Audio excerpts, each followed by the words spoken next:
All right, for more on this, I'm joined by Professor of International Relations at the London School of Economics, Fawaz Gerges in London. Professor, great to have you here with us on TRT World. So 2 years on, the war in Gaza continues. So is this a failure of the international community, international system, or are we seeing limitations when it comes to what international diplomacy can realistically achieve?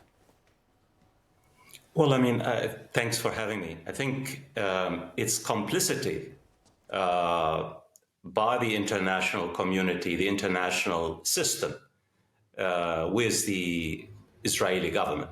In particular, I'm talking about the United States and the United Kingdom and Germany and some other Western states.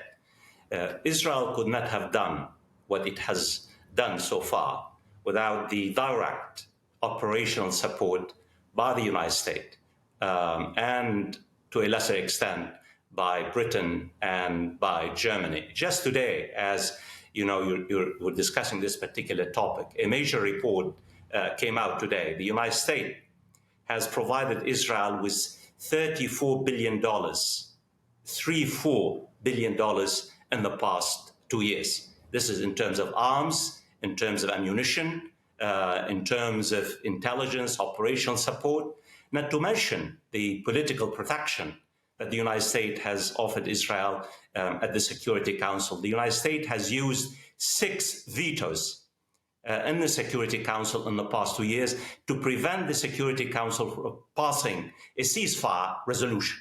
So let's not really mince any words about what has happened. I think Israel is given a green light, particularly by the United States, and that's why Israel has been able to continue its war, and that's why Israel, as you mentioned, violated the ceasefire in March and decided to escalate its war in Gaza. So the complicity and direct support by the United States, and of course the unwillingness and the inability of Arab and Islamic State and the global South to really stand up and try to offer a different alternative, try to pressure the United States and Israel to stop the war of extermination against the Palestinian people. Professor, when we talk about the Israeli genocide in Gaza, and Gaza in particular in general, is the problem a lack of consensus or a lack of consequence for those who break the law? Well, simply it's impunity. Israel could do whatever it wants, literally, and it has done what it has wanted to do. You and I were talking about the ceasefire in Gaza. 2 years after, the 7th of October atrocity and then Israel's war of genocide against the Palestinians. Let's take stock of what has happened for your own audience. And your audience is very intelligent. They know more than 67,000 Palestinians have been killed. More than 170,000 Palestinians have been injured. You have almost 20,000 Palestinian children.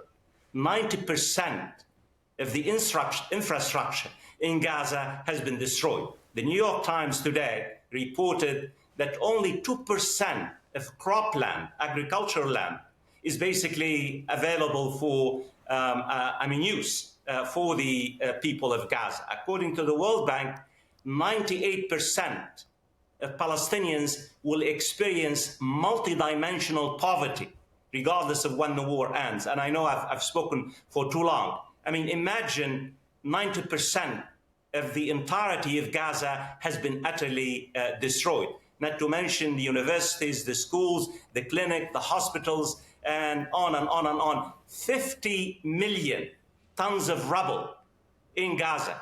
According to the United Nations, it requires 20 years to remove the rubble from Gaza, and Israel has dropped 200,000 tons of explosives on Gaza with impunity.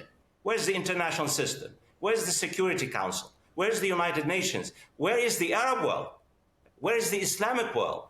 Where's the global South? And it tells you, it really, I don't exaggerate.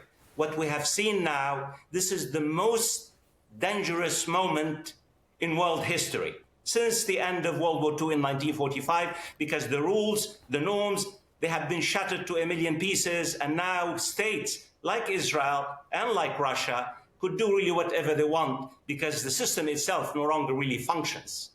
Undoubtedly it is. Professor Fawaz Gerges, thanks very much for joining me here on TRT World. Really appreciate your taking out the time.